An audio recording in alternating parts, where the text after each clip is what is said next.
going parallel for a long distance. Train journeys will not be possible without railroads that keep equal distance and run parallel. There are a lot of features attributed to parallel lines. Rectangles, squares, parallel character, etc. find important applications in our lives.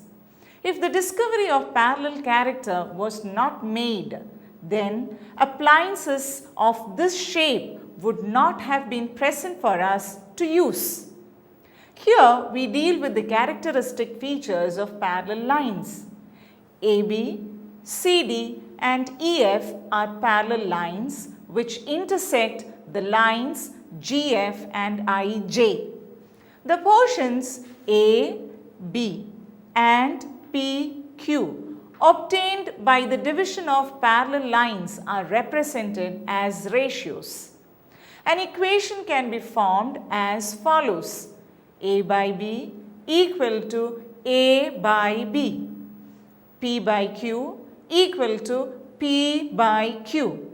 If we combine these two triangles, one side is shared between the triangles on the lower side. The third vertex of each triangle lies on a line parallel to the shared side.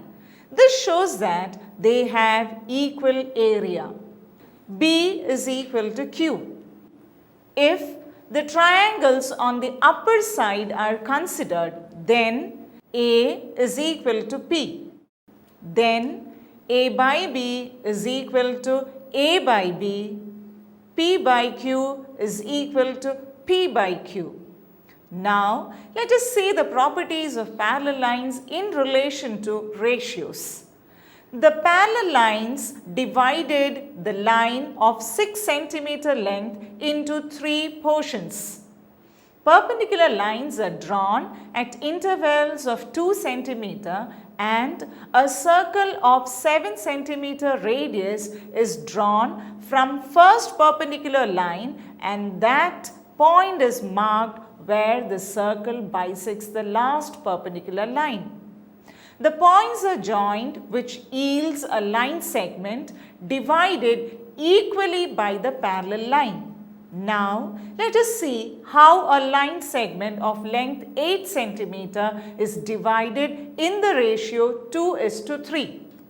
First, we should draw a line AB of length 8 cm. Then, a line AC starting from point A with 5 cm length.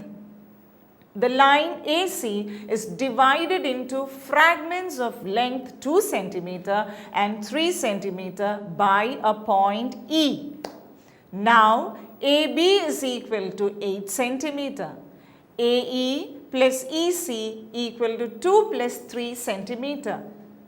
BC should be joined.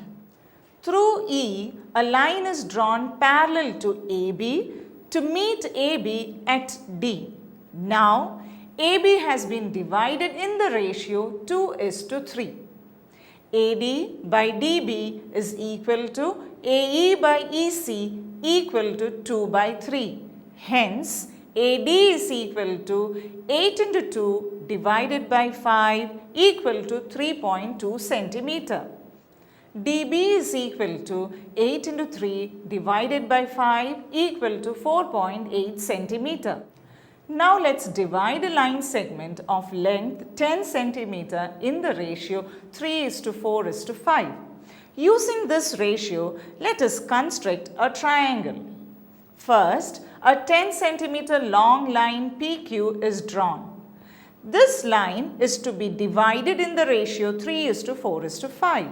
For this, a line PR is drawn with length equal to sum of the terms in the ratio, which is 12 cm. R and Q are joined to form RQ of triangle PQR.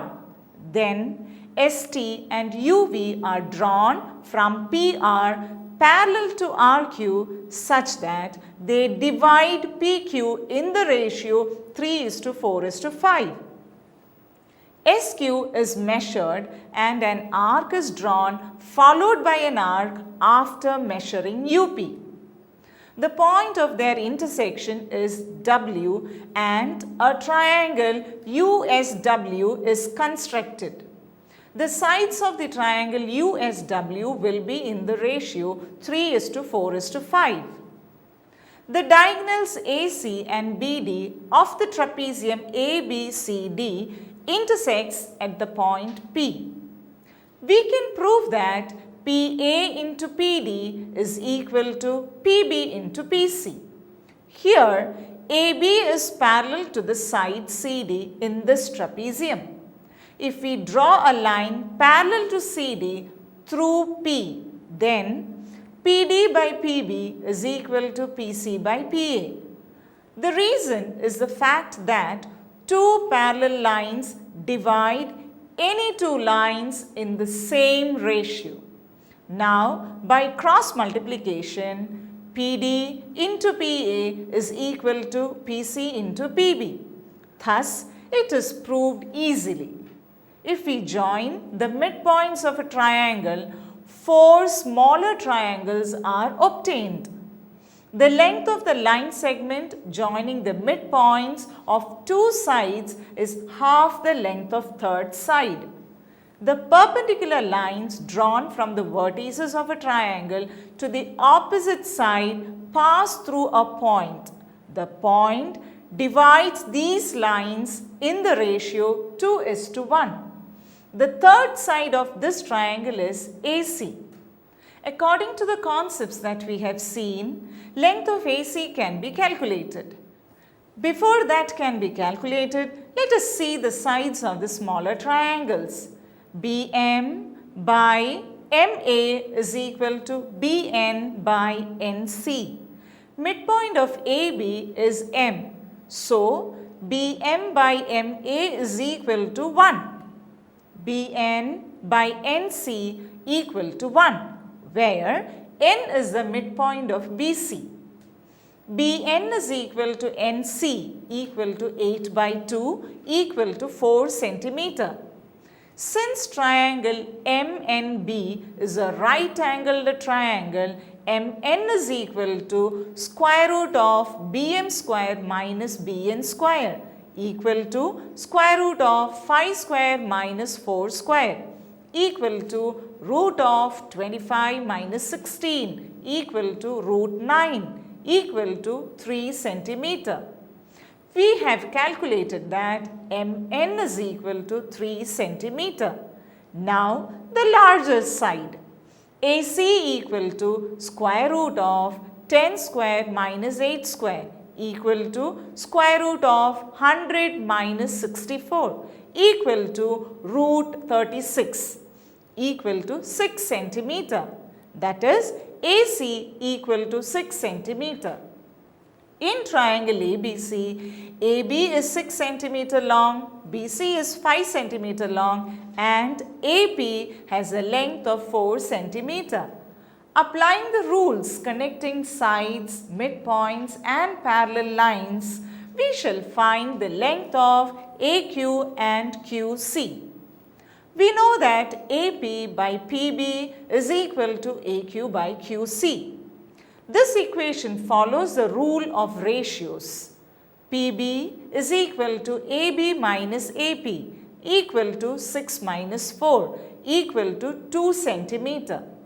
Let AQ is equal to X centimeter, then QC is equal to 5 minus X centimeter. 4 by 2 is equal to X by 5 minus X. 5 minus X into 4 is equal to 2X. 20 minus 4X equal to 2X. 6X equal to 20. Therefore, X is equal to 20 by 6 equal to 10 by 3. That is, AQ is equal to X equal to 3.33 centimeter and QC equal to 5 minus X equal to 5 minus 3.33 equal to 1.67 centimeter. Now we shall construct a triangle with perimeter 13 centimeter and sides in the ratio 2:3:4. From the given information on perimeter, a line AB with 13 centimeter length is drawn. The line is divided in the ratio 2:3:4. With P as the center and PA radius, an arc is drawn followed by an arc with center Q and radius QB. The intersection point of the arcs is R. P, Q, R are joined to obtain triangle PQR whose perimeter is 13 centimeter and sides are in the ratio 2:3:4. In this figure, AB and CD are parallel lines. Then, is AP into PC equal to BP into PD? EF is drawn parallel to AB and CD. Now, we can easily say that AP by PD is equal to BP by PC. If cross multiplication is applied, then AP into PC is equal to PD into BP. Hence, it is proved.